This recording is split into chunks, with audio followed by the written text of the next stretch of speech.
2 nomes para o BC, a Faria Lima e pressões ilegítimas. Ainda a esteira e na entrevista concedida à Band News FM. Vamos lá, vai. Reinaldo, na entrevista concedida à Band News FM, Haddad falou sobre indicações para o Banco Central. Explica-se, no último dia de dezembro encerraram seus mandatos no Banco Central os diretores Renato Dias de Brito Gomes, de Organização do Sistema Financeiro, e Diogo Guilhem, de Política Econômica. As 2 vagas precisam ser preenchidas. Haddad teria sugerido ao presidente o nome de Guilherme de Mello, secretário de Política Econômica. Túlio Amâncio lembrou a reação dos chamados mercados a essa indicação. O mercado está chiando, dizendo que ele é muito petista, que o mercado está dizendo que ele não vai na linha que a Faria Lima deseja.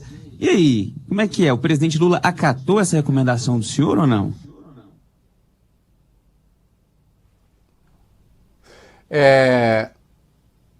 Pode botar a resposta aí, vamos ver o que disse o Haddad. Mas eu te atesto que o presidente não convidou ninguém. Porque a hora que isso acontecer, haverá o anúncio. Porque senão vai vazar. E não é bom vazar. É sempre bom anunciar quando a decisão está tomada. Dito isso, 3 meses atrás, quando eu imaginei que o presidente poderia encaminhar para o Senado as indicações, eu levei a ele para considerar 2 nomes que me parecem muito interessantes. Né? Um deles é um economista que é professor catedrático em Cambridge, chamado Tiago Cavalcanti, e o outro é o meu secretário de Política Econômica, né, que trabalha há 3 anos conosco, está fazendo um excelente trabalho, e eu imaginei, pelas conversas que tive com essas 2 figuras, que eles poderiam ser nomes a serem apreciados tanto pelo presidente do Banco Central quanto pelo presidente Lula. Tá explicado. Isso que o Túlio Amâncio falou, né, é absolutamente verdadeiro. Começou um negócio, um ataque ao Guilherme Mello, como se ele fosse, sei lá, um representante da extrema esquerda incendiária. E aí, ex-diretores de Banco Central falando, uma coisa inclusive deselegante, grosseira. Olha, porque a Faria Lima, não, que Faria Lima? Que é os mercados. Vai bem, eu criei lá a expressão os mercados, que eu falo, mas essa gente se leva a sério mesmo. Não. Vamos lá. E aí o ministro falou mais coisa. Digam aí, façam a cabeça, vai. O ministro disse estranhar, chamou de reações orquestradas, criticou pronunciamentos de ex-diretores e lembrou que ele próprio e Gabriel Galípolo passaram por desconfiança da Faria Lima. Eu acho estranha uma reação orquestrada, assim, até de ex-diretores, até deselegante, né? Tem o mais arrogante dos ex-diretores, que às vezes fala nos jornais, colocou a Selic em 2% e o câmbio desvalorizou 40%. Aliás, eu acredito que tenha sido um grande responsável pela derrota do bolsonarismo nas eleições. E fica essas pessoas falando de uma maneira como se houvesse uma conspiração contra uma coisa, contra outra. Mas qual é o sentido disso? Ex-diretores... Vou lembrar que eu também passei por desconfiança da Faria Lima, o próprio Gabriel Galípolo passou por desconfiança da Faria Lima. Sabe, não é assim que deveria funcionar uma sociedade minimamente civilizada. Até porque a escolha não foi feita. Se tivesse sido feita, eu diria. Pois é. Isso acontece. Eu acho que está se referindo ao Campos Neto, né? Que também andou fazendo. O Banco Central que botou juro a 2%. Explica-se aí, o juro a 2% é porque também o Brasil não tinha economia para ter juro tão baixo. Depois teve que dar a porrada, né, de juro. Então, e de fato, criou-se um negócio como se o Brasil... Como se... Não pode ser esse nós não queremos. Por que não? O que é que ele, secretário de Política Econômica, o que ele está fazendo? O que ele está falando? Que é do tão do desagrado, assim, que ameaça. Ah, não, porque vai acabar a independência. É engraçado esse negócio de autonomia do Banco Central também, porque é assim, o Banco Central tem que ser autônomo, certo, Vólio Bene? Certo, tem que ser autônomo. Mas só pode ter gente nossa lá. Só pode ter gente com a qual a gente concorda.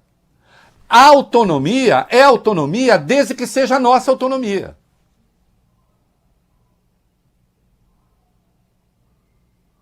Desde que seja a nossa leitura. Desde que não haja contradição. Ora, tenha santa paciência, né? Tenha santa paciência. E aí tem outra coisa do Dr. Ulliamans, que ele fala sobre... mas falam que ele tem um passado petista. O Haddad deu uma boa resposta. Vamos lá, vai. Pode soltar.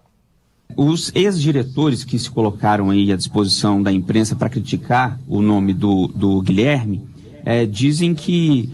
primeiro criticam o passado petista dele e dizem que seria uma interferência o passado política. Fascista de outras pessoas eu não critico, cada um tem uma opinião sobre as coisas. E dizem que seria uma interferência política no Banco Central. Por quê? Dito isto, o senhor garante que não haverá uma interferência política no Banco Central por conta das eleições? E esse outro nome que o senhor trouxe, o Thiago, qual que é o perfil dele? Olha, essas duas... Primeiro, que eu levo muito em consideração uma coisa que às vezes é deixada de lado nessas indicações, nessas sugestões. No meu caso é uma sugestão, né? Não é um secretário que eu nomeio e o presidente pode demitir. É outra coisa. Mas assim, são duas pessoas, primeiro, eticamente irrepreensíveis. Irrepreensíveis. Eu estou falando de um professor de Cambridge, professor catedrático. Não estou falando de... Tá bom já, podemos parar aí. Veja só, o Haddad tem razão nessa coisa. Vem cá. Por que não? Mas, escuta, vamos fazer a eleição, vamos escolher alguns eleitores da Faria Lima para eles escolherem, então, mudar a regra? Hein, a gente pega e atrela a autonomia do Banco Central. Convenhamos que eles já mandam ali, né? Já é o rabo que balança o cachorro e não o cachorro que balança o rabo, em regra. Agora aí também já passa um pouquinho da conta, né? E o Haddad falou da inflação, comportamento da inflação, e de fato os números... Como a gente sabe, Vólio Bene, os gênios lá, que também querem definir tudo, acertaram tudo, né? Ou seja, erraram tudo. Vai, solta o vídeo do ministro aí. No mercado, no governo, entendem que a taxa está restritiva demais, outras pessoas acham que a dose do remédio era essa mesma, em virtude do eventual descontrole inflacionário. Mas nós nunca tivemos no Brasil... dos últimos 4 anos, uma inflação que chegou à metade do que chegou no governo anterior. O pico que foi de 5 e pouco. E sempre deu, agora mesmo, se previa que a inflação ia estar dentro da meta, só na metade do ano que vem, em abril, maio do ano que vem, em dezembro fechou dentro da meta, em 4,32. Então, é natural que haja uma discussão saudável no país, que nós estamos vivendo numa democracia e ninguém está desrespeitando a institucionalidade do Banco Central. E não está. Né? E olha só, para quem anteviu o caos, né? Como é que foram os mercados hoje, hein? Para a gente encerrar aí, vai. Sim, tivemos bons resultados hoje no mercado financeiro, recorde da Bolsa. O Ibovespa, principal índice da Bolsa Brasileira, encerrou o pregão com alta de 1,58%, fechando o dia aos 185.674 pontos, o maior patamar de fechamento já registrado. Durante o dia, a B3 chegou a 187.333 pontos, estabelecendo também uma nova máxima histórica intradiária. A ata da mais recente reunião do Copom, divulgada hoje pelo Banco Central, trouxe otimismo aos investidores, já que sinalizou o corte de juros a partir de março. Entre as ações negociadas, As da Vale e da Petrobras colaboraram significativamente para a alta do dia, subindo 4,9% e 0,91% respectivamente. A mineradora bateu o próprio recorde na B3 e os dois papéis, somados ao setor bancário, representam quase 50% da carteira teórica do Ibovespa. No câmbio, o dólar caiu 0,15% e fechou a terça-feira cotado a R$ 5,24. Aí esse dólar, olha, caminhando para casa dos 4, vai depender. Vejam vocês, né? E aqueles que falavam do caos, mas atenção, ainda ontem eu li um sujeito falando: vai dar tudo errado! A dívida, estamos caminhando para o abismo! E não sei o quê. Ô, vai, Beni! Ô, Arthur! O Apocalipse sempre foi um mercado muito promissor. Inclusive para fundar religiões. Os que realmente acreditam fundam religiões honestas. E azar. E há aqueles que fundam apenas máquinas de captar recurso daqueles que temem o apocalipse.